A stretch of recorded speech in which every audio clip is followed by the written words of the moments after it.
So hello everyone, this video I am making for all my lovely CMA aspirant who are having lot of confusion regarding ma'am old syllabus से new syllabus में जो हम लोग का conversion होगा, which are the subjects जहाँ पे हमें अगर old syllabus में exemption मिले हैं, क्या वो exemption carry forward होंगे और कौन कौन से सब्जेक्ट में exemption हमारे carry forward होंगे, कौन कौन से सब्जेक्ट में carry forward नहीं होंगे. So in this video today I am going to clarify each and everything. वैसे तो ऑलरेडी पहले इसके ऊपर मैंने वीडियो बनाया था और मैं आपको एक चीज और बता दूं कि कन्वर्जन कैसे कराना है. जैसा कि आपको पता है conversion is mandatory from old to new syllabus, क्योंकि अब इंस्टीट्यूट ओल्ड सिलेबस में पैरेलली एग्जाम्स कंडक्ट नहीं करेगा. कन्वर्जन के ऊपर एक वीडियो ऑलरेडी मैंने बना रखा है, उसका लिंक डिस्क्रिप्शन बॉक्स में है. प्लीज वो कन्वर्जन का प्रोसेस आप वहां से रेफर कर सकते हो. Now coming to the exemptions. ठीक है, एग्जेम्पशन वाला पार्ट जिसमें बच्चों को काफी कंफ्यूजन हो रहा है. तो जैसा कि आपको पता है कि अगर ग्रुप 1 आपका पूरा क्लियर है तो ग्रुप 1 आपको दोबारा देने का दरकार नहीं है. If your group 1 is clear you need not give again group 1. ठीक है, अगर आपका ग्रुप 2 ओल्ड सिलेबस में क्लियर है दैट मीन्स कि आपने न्यू सिलेबस में भी ग्रुप 2 क्लियर कर लिया है. Now coming about individual subject. अगर मैं इंडिविजुअल सब्जेक्ट का बात करूं इंटरमीडिएट लेवल में, तो अगर आपको paper number 5 under old syllabus, that is your syllabus under 2016, अगर आपको इसमें एग्जेम्पशन आया है, सो ये वाला जो आपका पेपर है ग्रुप 1 में अभी पेपर 6 हो गया है, पहले पेपर 5 था, तो this will be exempted if you have got exemption in group 1 in financial accounting under old syllabus. ये एग्जेम्पशन आपका न्यू सिलेबस में भी कंटिन्यू होगा. अगर आपने ग्रुप 1 क्लियर नहीं किया, आपको फाइनेंशियल अकाउंट्स में अगर ओल्ड सिलेबस में एग्जेम्पशन आया है, आपको ग्रुप 1 में वो वापस से देने का दरकार नहीं है. फिर वैसे ही लॉ और एथिक्स जो आपका पहले ओल्ड सिलेबस में पेपर 6 हुआ करता था, अभी वो पेपर 5 है. तो अगर आपको ओल्ड सिलेबस में एग्जेम्पशन आया है तो अगेन न्यू सिलेबस में आपको लॉ एथिक्स दोबारा देने का दरकार नहीं है. Not talking about your DT paper. जैसा कि आपको पता है ओल्ड सिलेबस में टैक्स के 2 पेपर हुए करते थे, डीटी के अलग, आईडीटी के अलग. But now in the new syllabus, under the new syllabus, paper number 7 को कॉम्प्रिहेंसिव डीटी आईडीटी मिलाकर 100 मार्क्स का कर दिया गया है. तो इसके लिए अब बहुत ही जो है इंस्टीट्यूट ने अलग बात बोला है कि अगर आपको एग्जेम्पशन चाहिए, समझ में, if you want to claim exemption for this paper number 7 under group 1, तो उसके लिए एक कंडीशन आपको सेटिस्फाई करना होगा. ओल्ड सिलेबस में आपको डीटी और आईडीटी दोनों के पेपर में एग्जेम्पशन होगा, तभी आपको पेपर 7 में एग्जेम्पशन मिलेगा, जो कि बहुत ही मुश्किल वाला बात है. मुझे नहीं लगता, मतलब आप समझ रहे हो कि इन दैट केस ग्रुप 1 ग्रुप 2 के डीटी आईडीटी के पेपर में अंडर ओल्ड सिलेबस दोनों ही पेपर में अगर आपको एग्जेम्पशन है, तब आपको पेपर 7 में एग्जेम्पशन मिलेगा, टैक्स में एग्जेम्पशन मिलेगा अंडर न्यू सिलेबस. ठीक है, यानी मैम अगर हमने ग्रुप 1 में डीटी में एग्जेम्पशन लाया है लेकिन हमारा आईडीटी में एग्जेम्पशन नहीं है, तो इन दैट केस मुझे अंडर न्यू ग्रुप वापस से देना पड़ेगा कि अंडर न्यू सिलेबस वो पेपर वापस से देना पड़ेगा क्या? हाँ, अगर आपने ग्रुप 1 क्लियर नहीं किया तब. लेकिन अगर आपने ग्रुप 1 क्लियर कर लिया ऑलरेडी, तब तो टैक्स ग्रुप 1 के पेपर में फॉल कर रहा है, ग्रुप 1 के ग्रुप में फॉल कर रहा है. इन दैट केस आपको टैक्स नहीं देना है. आप समझ रहे हो? अगर ग्रुप 1 क्लियर नहीं हुआ है, in that case I am saying, and if you are by chance getting an exemption in DT, in order to carry forward the exemption, आपका आईडीटी में भी एग्जेम्पशन होना चाहिए, तभी एग्जेम्पशन कैरी फॉरवर्ड होगा. अदरवाइज आपको टैक्स का paper दोबारा देना पड़ेगा. Same for cost. कॉस्ट तो एकदम जैसा ओल्ड सिलेबस में था वैसा ही न्यू सिलेबस में, तो अगर ओल्ड में आपको एग्जेम्पशन है तो न्यू में भी मिलेगा.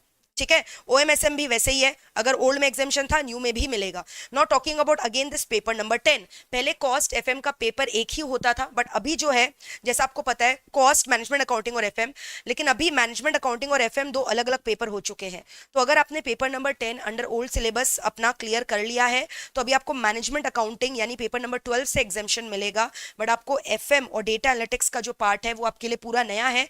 वो भले ही आपका अगर ये वाले पेपर में ओल्ड सिलेबस में पेपर 10 में एग्जेम्पशन था, तो भी आपको पेपर 12 में अंडर न्यू सिलेबस एग्जेम्पशन मिलेगा. बट पेपर 11 यानी एफएम और डीए वाले पेपर में आपको बैठना पड़ेगा.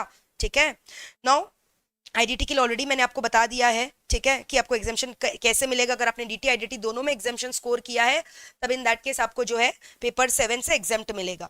Same for company accounts and audit, जैसा पहले था वैसा ही अभी अगर पहले ओल्ड में एग्जेम्पशन मिला है तो न्यू में भी आपको एग्जेम्पशन मिलेगा. ठीक है, जैसे यहाँ पे देखिए लिखा हुआ है clearly DT and IDT under syllabus 2016. ठीक है, students who have got exemption but have not completed their intermediate level will get exemption in paper 7. अगर उन्होंने दोनों में एग्जेम्पशन क्लेम किया है डीटी आईडीटी में under old syllabus.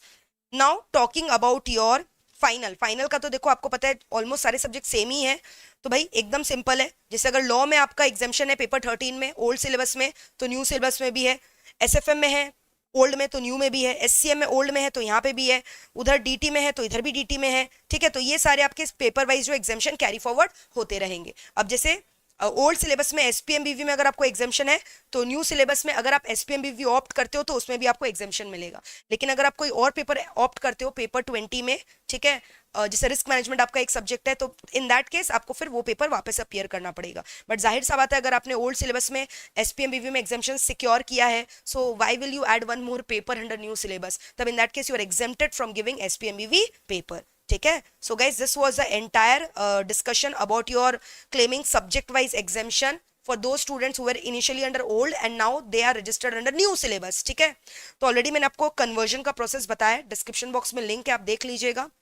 Now coming to the bridge batch, तो आपको कोई टेंशन नहीं लेना है, ठीक है। अगर आप पहले ओल्ड सिलेबस में रजिस्टर थे और आप पूरा लेक्चर्स न्यू सिलेबस के हिसाब से पाना चाहते हो, सो इन दैट केस आपको हमें ईमेल करना है और हमारी टीम जो है आपको पूरी गाइड करेगी, असिस्ट करेगी, और पूरा हमारा जो एग्जैक्ट प्राइस है ना वो पूरा 50% फ्लैट स्ट्रेट अवे 50% में हम आपको ब्रिज बैच अवेल करवाएंगे। और ये ब्रिज बैच में खाली जो एक्स्ट्रा पोर्शन है खाली उनके लेक्चर नहीं बल्कि पूरे के पूरे ओल्ड प्लस न्यू जितने भी लेक्चर्स आपके टर्म के लिए एप्लीकेबल है सब चीज का आपको एक्सेस मिलेगा with soft copy till your exams validity रहने वाले हैं। ठीक है, तो आप बिल्कुल ऑप्ट करो इस बैच के बारे में सोचना। अगर आपको कोई भी टेंशन, अगर आपको लग रहा है कि हमने ठीक से पहले पढ़ाई नहीं की है और अभी आप चाह रहे हो कि आपका जो है जून में एग्जाम से कैसे मैनेज हो, so you can definitely opt for this bridge batch offers. ठीक है, both for inter as well as for final level, ये दोनों ही के लिए हमारा एप्लीकेबल है। जैसा कि आप देख रहे हो फ्लैट 50% डिस्काउंट, लेकिन इसके लिए आपको प्रूफ देना पड़ेगा कि आपका ओल्ड सिलेबस में you were eligible and now you are getting converted into the new ones. Okay, और ज़्यादा अगर मैं बोलूँ तो आपको सिलेबस में ज़्यादा चेंजेस आया नहीं है, मैंने आपको पहले भी बोला था। पूरा एक डिटेल जो है टेलीग्राम चैनल में आप देखोगे शेयर किया हुआ है मेरा पेपर वाइज, किस किस सब्जेक्ट में क्या क्या चेंजेस आया है, लॉ में, फिर उसके बाद वैसे ही आपका जो है कॉस्टिंग में, ओएमएसएम में जो जो एडिशन डिलीशन हुआ है, ये पूरा पीडीएफ मेरे टेलीग्राम चैनल में ऑलरेडी मैंने शेयर कर दिया है। ठीक है, आप एक टेलीग्राम चैनल जो है और ज्वाइन कर लेना, MEPL CM एक्सक्लूसिव तो है ही, उसके अलावा आप अलग से एक दिव्या अग्रवाल मैम ब्रैकेट में AR3 लिखोगे आ जाएगा, वो भी ज्वाइन कर लेना। और needless to say that but आपको कमिंग वीक से जो आपको मिशन सीरीज हम लोग स्टार्ट करने वाले हैं दोस्तों, बहुत अच्छे से एकदम ताबड़तोड़ revision we are going to do. ठीक है, and you don't have to worry, मैं लेकर आ रही हूँ आपके लिए लॉ का दरबार बहुत ही जल्द। Exact date I am going to notify you guys, just keep on studying very very hard and I am very much sure you are going to come out with flying colours. So God bless you all, thank you, bye bye, take care, lots of love, bye everyone. कोई confusion अभी भी है तो comment section में लिखकर जरूर पूछिएगा। Thank you.